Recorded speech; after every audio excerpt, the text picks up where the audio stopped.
grande momento da minha vida estar aqui nesse debate. Eu sou professor titular de psiquiatria e trabalho na área de dependência química há mais de 40 anos, né? E tenho, acho que, uma longa estrada. A minha interpretação básica sobre esse debate é que existem dois movimentos. Você tem os ativistas, que defendem a legalização das drogas. E os ativistas são legítimos. São os principais jornais do país, Folha de São Paulo, o Globo, a própria Rede Globo, né, a mídia na internet. Você tem um grande segmento da sociedade, grande, mas bastante minoritário, que defende a legalização das drogas. E esse ativismo pela legalização, no meu julgamento, contaminou o Supremo Tribunal Federal. Eu, como um professor já com anos, me deu o trabalho de ler os votos dos ministros do Supremo Tribunal Federal. É tecnicamente inqualificável.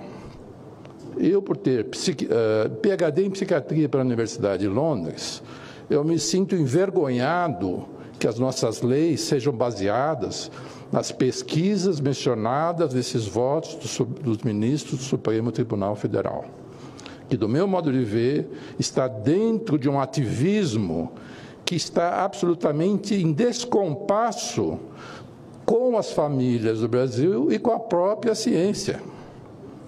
Eu falo da família porque eu tive a oportunidade de fazer 2 levantamentos nacionais com a amostra probabilística da população brasileira, então a amostra que representa a população brasileira, e 85% das famílias são contra qualquer tipo de legalização das drogas no Brasil.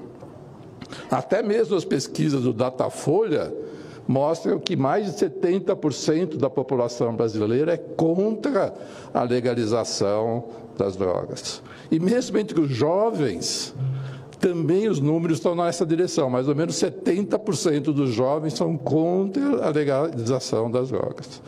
Por que as famílias e os profissionais como eu, que estão na linha de frente, cuidando dos dependentes químicos e suas famílias, são contra? Porque a gente vê no dia a dia a devastação que você tem na sua família um membro com dependência química. Para cada um dependente químico, você vai ter 4 pessoas afetadas. É isso que as pesquisas mostram. Então, é natural que quem foi afetado, e qual família que vai poder falar aqui de peito aberto que não foi afetada pela dependência química? Pode não ser o filho, mas é o sobrinho. Não tem ninguém aqui nessa sala, não tem ninguém nesse Congresso Nacional que não tenha sido contaminado pelo uso indiscriminado de drogas. Então, é por isso que não só as famílias, os eleitores desse país, os cidadãos desse país, têm um sentimento visceral contra essa decisão ativista do Supremo Tribunal Federal, como os próprios profissionais. Quando nós vamos ver as pesquisas mais recentes nos Estados Unidos mostram que 44% dos estudantes nos Estados Unidos estão consumindo maconha. Nunca na história dos Estados Unidos teve um índice tão alto de usuários de maconha nos Estados Unidos. Qual é a consequência disso? Piora da capacidade cognitiva nas escolas, piora do número de pessoas que se formam no college americano, são pessoas que não conseguem ir trabalhar. Nos Estados Unidos você tem 7 milhões de pessoas que não fazem nada. A gente chama aqui no Brasil de nem, né? Nem trabalha, nem estuda. 7 milhões de americanos que não trabalham, né?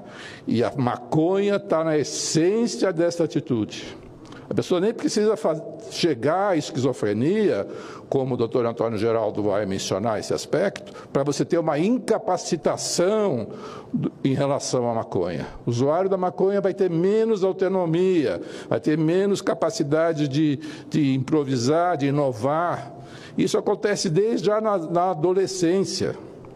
Então, as evidências mostram isso de uma forma muito significativa, quer seja nos Estados Unidos, quer seja no Canadá, que são países que foram por essa via da legalização. Mas é mentira falar que o mundo todo está legalizando a maconha. Eu faço parte de grupos das organizações das Nações Unidas, da Organização Mundial de Saúde. Se você vê os países asiáticos, os países do Oriente Médio, na China, vê se as pessoas estão discutindo a legalização. Não é verdade isso. Quem fez essa experiência ousada foi os Estados Unidos e o Canadá. Mas basta olhar nos números dos Estados Unidos e do Canadá para você ver o absurdo que é caminhar na legalização. Não só o aumento do consumo nos adolescentes, as consequências já que se medem do consumo desse grupo social, né? E aquilo que foi falado pelo deputado Osmar Terra, o aumento do tráfico. O tráfico não parou. O tráfico continua, porque alguém que monta uma loja de maconha nos Estados Unidos, ele paga impostos e tudo mais, mas o tráfico continua vendendo na esquina sem pagar impostos e com maconha de concentrações muito mais fortes. O Supremo, por exemplo, vai estar legalizando a maconha, o cigarro de maconha ou o cigarro eletrônico de maconha, que já é um produto que já existe, que tem uma concentração de THC, que é o princípio ativo da maconha, ao redor de 90% a 100%. É um mercado complexo, que aí que quando eu olho nos votos dos ministros do Supremo, só posso ter vergonha. Ter vergonha que a nossa saúde pública, que o futuro dos meus filhos, o futuro dos meus netos vão estar sendo comprometidos por uma decisão absolutamente descolada dos valores da família brasileira e da ciência brasileira, né? Eu acho que essa casa discutiu, na época da lei, se nós íamos estabelecer volume para determinar o tráfico ou não. Foi uma discussão enorme aqui. Eu tive o privilégio, mais uma vez, de participar. E foi decidido que não iria se determinar o número, a quantidade de droga para determinar porte ilícito ou não.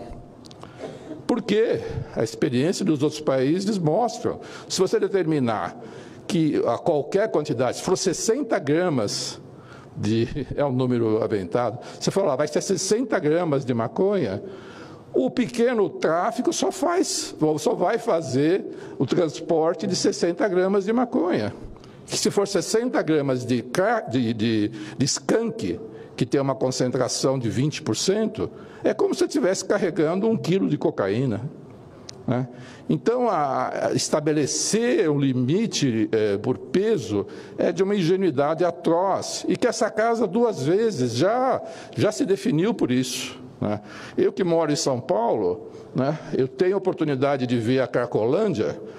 99% do tráfico na Cracolândia é feita por 5, 6, 10 pedras, o que estaria abaixo desse mesmo nível que o Supremo está tentando impor à sociedade.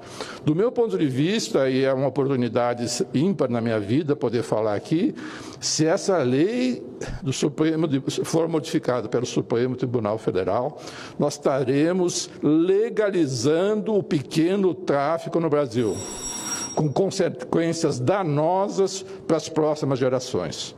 Eu agradeço a atenção dispensada, espero que o Congresso Nacional, eu acho que tenha que ter coragem, na realidade, de poder enfrentar o Supremo Tribunal Federal e, se for o caso, faça o plebiscito, que eu tenho certeza que nós vamos estar ao redor de 80% da população brasileira contra essa legalização.